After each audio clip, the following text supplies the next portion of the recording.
Our movie begins during World War II, with a boy named Angus, a kid who loves the sea, but is terrified of it. He always imagines that if he ever steps into the water, he'll drown, and no one will save him. He spends his days collecting seashells, just like he used to with his father. One day he finds a large rock, strangely light for its size. Curious, he decides to keep it. His mother, Anna, calls him back home, and together they leave the shore. Later, Angus hides the rock in the storage shed behind their house. He notices it's peeling with a weird color and a sticky egg-like substance leaking out. Before he can look closer, his mother calls again and he leaves. The rock moves, just a little. That night, the wind howls so fiercely it blows open the shed door. Angus goes to check, only to find the rock broken open like an egg. Something's moving inside. He follows the noises, things falling, objects breaking, until he spots a small, strange creature hiding from him. Angus reaches out his hand, but the creature, terrified, tries to bite him. Angus runs to the kitchen, grabs a knife, and some potatoes. He offers them instead, hoping it might eat. To his surprise, it does. Slowly, the creature lets him touch it.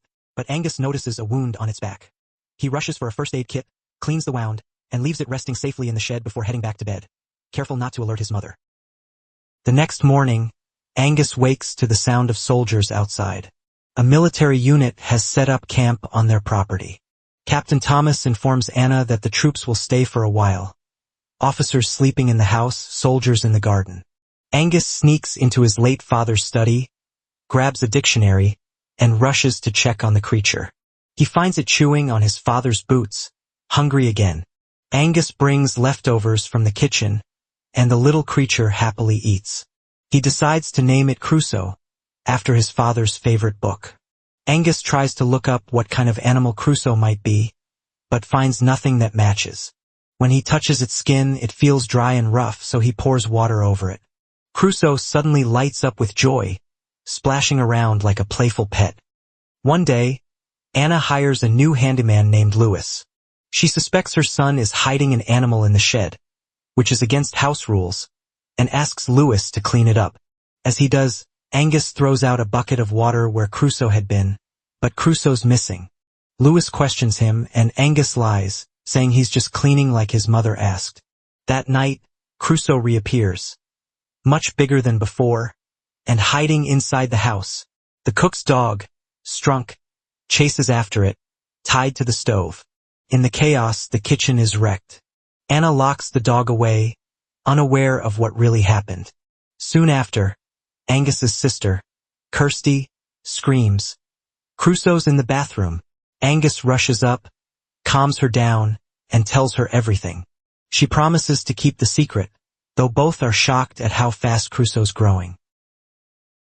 The next day, Anna brings some of her late husband's clothes to Lewis, and he learns that Angus's father drowned at sea a year ago, something Angus still doesn't know.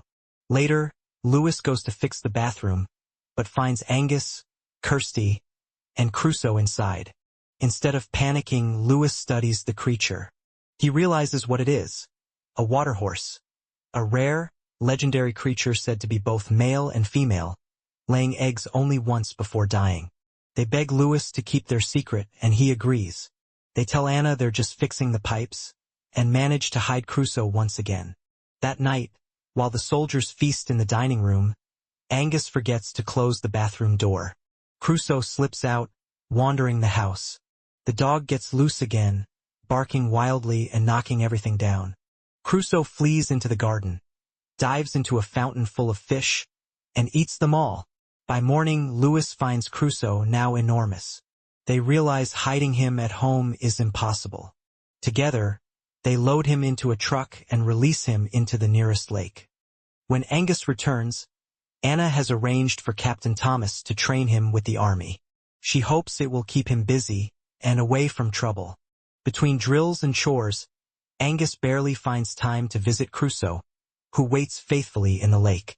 One day, Angus sneaks away and rows a boat out into the water, calling for his friend.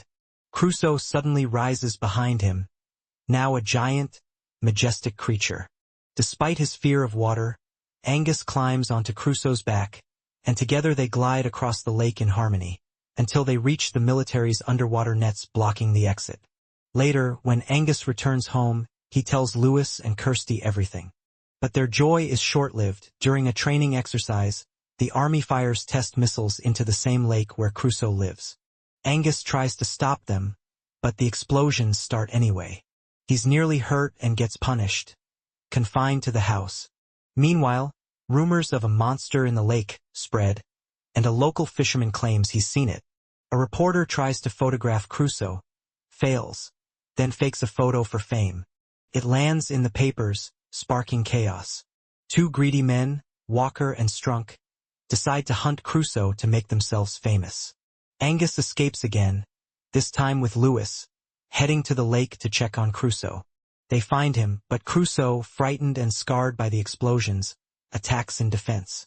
Lewis realizes the creatures turned wild, distrusting humans. Angus is heartbroken. His best friend now sees him as a threat. When he returns home, he hears the soldier's dog barking. Walker and Strunk are already out on boats, hunting Crusoe. Their plan backfires when Crusoe attacks and capsizes their boat. In panic, Walker flees, leaving Strunk to face the creature alone.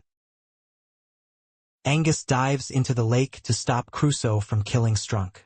But the waves pull him under and he nearly drowns.